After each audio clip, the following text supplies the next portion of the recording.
essas eleições de 98, elas vão ser um momento decisivo para o Brasil dizer o que é melhor.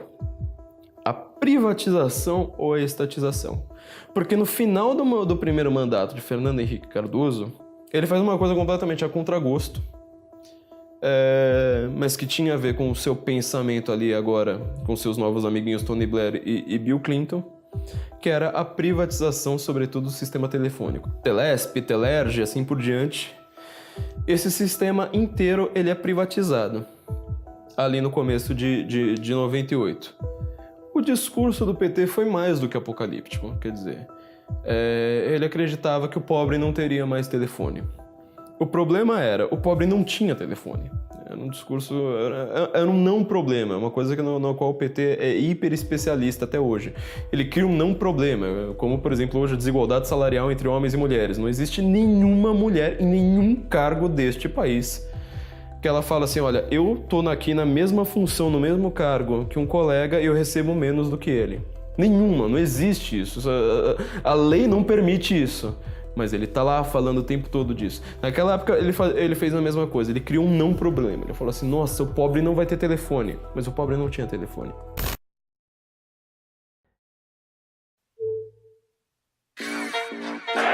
Aí o lançamento para a área brasileira. Olha o que aconteceu. Olha o que aconteceu. Gol!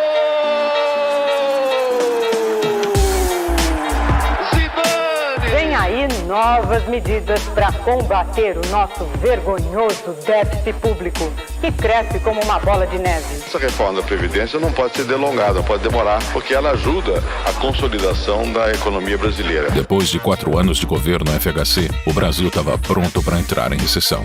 O clima era de ansiedade. Apesar do sucesso do Plano Real, ainda havia medo de que a inflação voltasse. Ninguém sabe!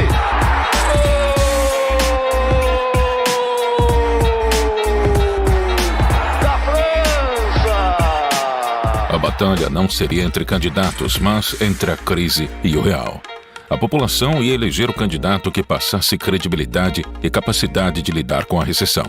No dia 4 de outubro de 1998, o Brasil decidiria mais uma vez entre os dois mesmos números da última eleição, o 13 de Lula ou o 45 de Fernando Henrique.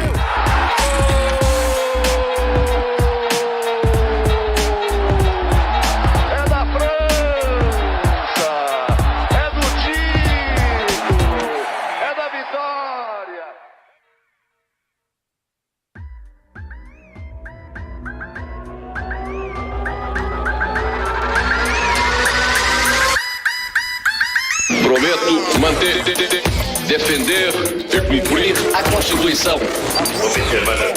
Promover o bem geral. E sustentar a integridade e a independência do Brasil.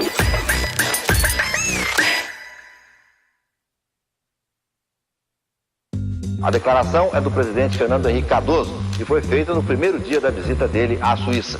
Ele se encontra com empresários e banqueiros para atrair novos investimentos.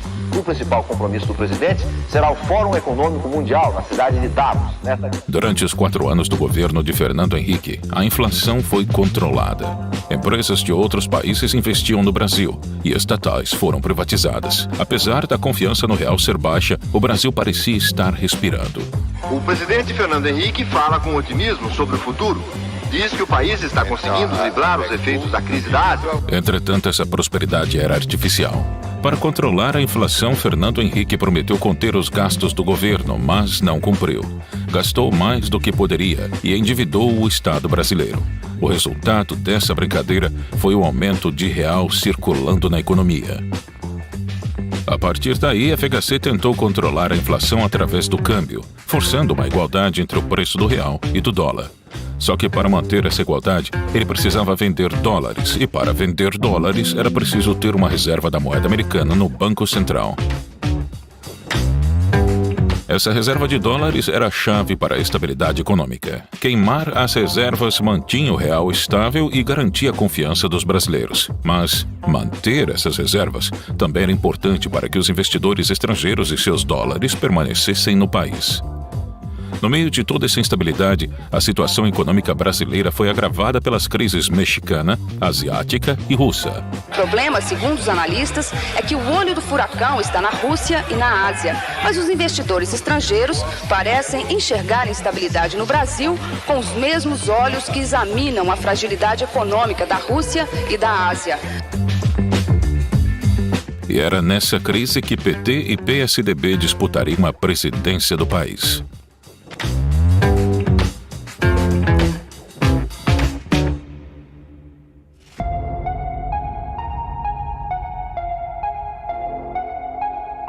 Você sabe que é possível crescer sem inflação. Está na hora de um governo corajoso, que faça a reforma agrária de verdade e que não aceite um brasileiro sequer com fome. O discurso de Lula era cansativo. Era a terceira eleição que o revolucionário socialista gritava as mesmas propostas: revolução agrícola e social e reforma trabalhista.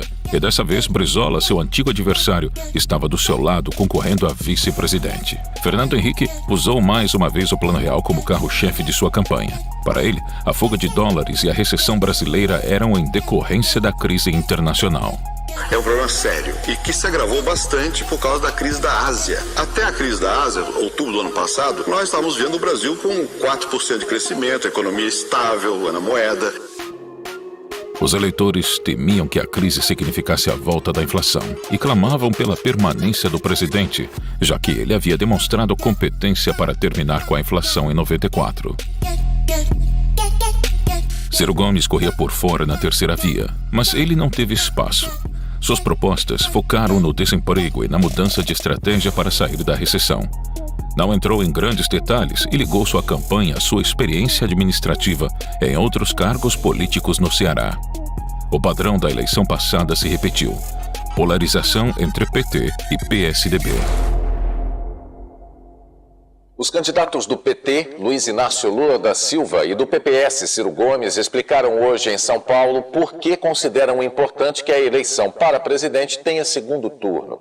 Para eles, isto permitiria um maior debate dos problemas nacionais. De que o debate, muito menos para você saber quem ganha ou quem perde, é para você permitir que a sociedade possa fazer juízo de valores. Isso não se permitiu. O presidente da República, ele não quis debate antes, durante. Não é apenas com os candidatos, não.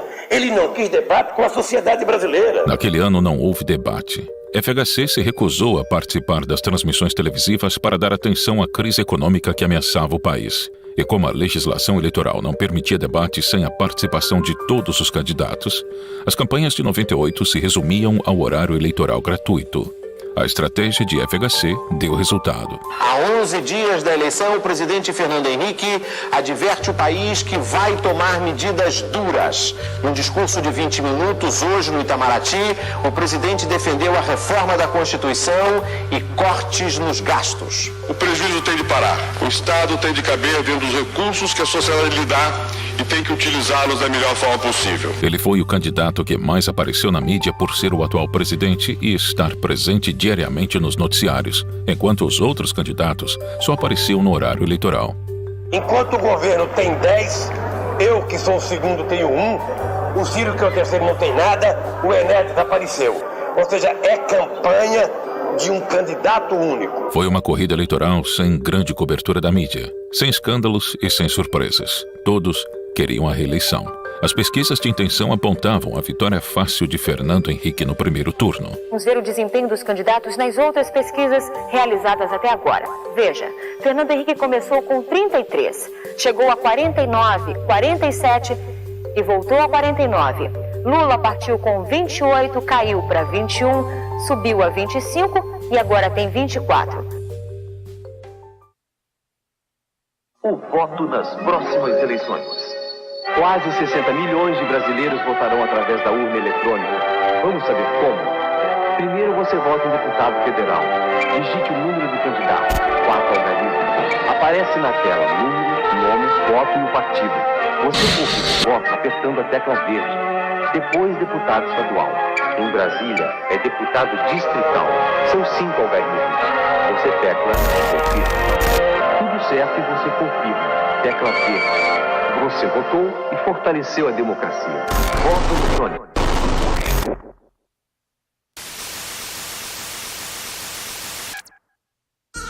O eleitor que reelegeu Fernando Henrique com mais de 53% dos votos não apareceu para a posse. Ao pé da rampa do Congresso, o presidente e o vice são recebidos pelos presidentes do Senado, Antônio Carlos Magalhães, e da Câmara, Michel Temer. Fernando Henrique entra no plenário da Câmara sob aplausos. No dia da primeira eleição feita com urnas eletrônicas, o favoritismo se confirmou. O presidente Fernando Henrique se reelegeu no primeiro turno com 53% dos votos. Lula recebeu 31% e Ciro 10%. Observar as leis, promover o bem geral do povo brasileiro, sustentar a união, a integridade e a independência do Brasil. Duas condições foram fundamentais para a vitória de FHC: o sucesso do real e a fraqueza e a descredibilidade do seu principal oponente. Em janeiro de 99, FHC desistiu de igualar o real ao dólar e a moeda nacional foi radicalmente desvalorizada. O ministro da Fazenda passou o dia reunido com a equipe econômica. Numa entrevista ao Jornal Nacional, Pedro Malan disse que o nervosismo do mercado é exagerado, mas reconheceu que uma das medidas tomadas para proteger o real não deu certo. Em maio de 99, o PT iniciou uma campanha para derrubar FHC. As tentativas de golpe aconteceram com 13 pedidos de impeachment ao Congresso. De crime de responsabilidade contra o presidente da República. O regimento autoriza o recurso ao plenário para que a Câmara delibere. Está iniciada a votação. O presidente da República não tem se limitado a paulinar a democracia, tem estuprado a democracia. O estelionato eleitoral de Fernando Henrique Cardoso. E quando o presidente da República ataca o Ministério Público, cometeu crime de responsabilidade, que coagiu o Ministério Público. É público e notório e dispensa provas. Anunciou o resultado. Votaram sim. 100 senhores parlamentares. Votaram não. 342 senhores parlamentares. O recurso foi rejeitado. Apesar disso, o pior ainda estava por vir.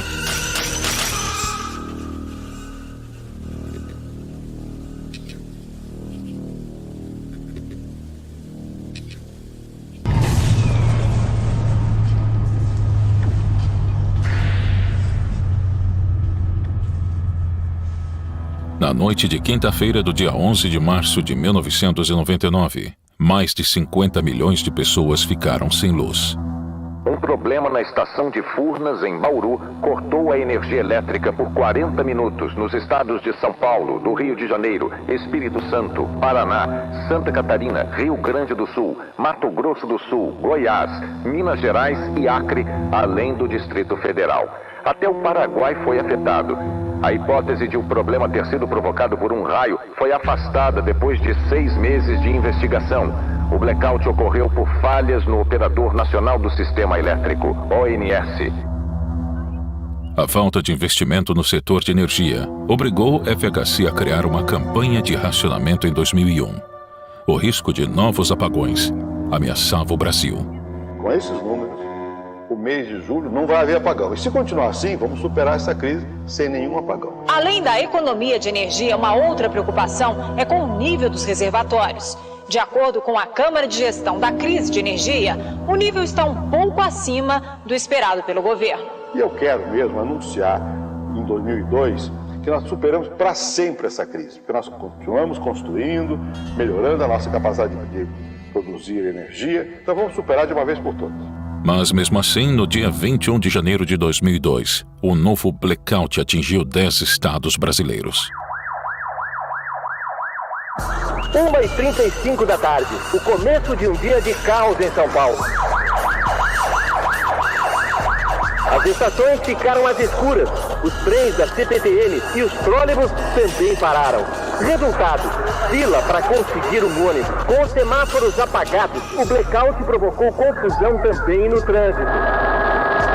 As As linhas do metrô e da Companhia Paulista de Trens Metropolitanos ficaram interrompidas. A Avenida Paulista, centro financeiro da cidade, ficou congestionada. Luz de velas também no aeroporto de Congonhas, onde os abrigos luminosos foram substituídos por papel. Em São Paulo, a queda foi mostrada ao vivo pelo jornal Hoje, que estava no ar. Temos um problema técnico aqui nos nossos estúdios. Em Vitória, Espírito Santo, a falta de sinais provocou acidentes num cruzamento. 3 pessoas ficaram feridas. Em Campo Grande, Mato Grosso do Sul, acidentes em vários cruzamentos. No Rio de Janeiro, o engarrafamento atingiu de uma ponta a outra a Avenida Presidente Vargas, no centro da cidade. Houve tumulto na saída do metrô. As estações foram fechadas. Nós saímos pelo trilho, estão pulando a porta do trem pelos trilhos. Com a falta de luz, muita gente ficou presa no elevador. Nesse prédio aqui, uma senhora está há mais de 1 hora aguardando a operação dos bombeiros. Segundo a direção da usina de Itaipu, o problema não foi na geração de energia, mas na transmissão. 13 das 18 turbinas pararam de produzir automaticamente. Um caos total, né? Caos total.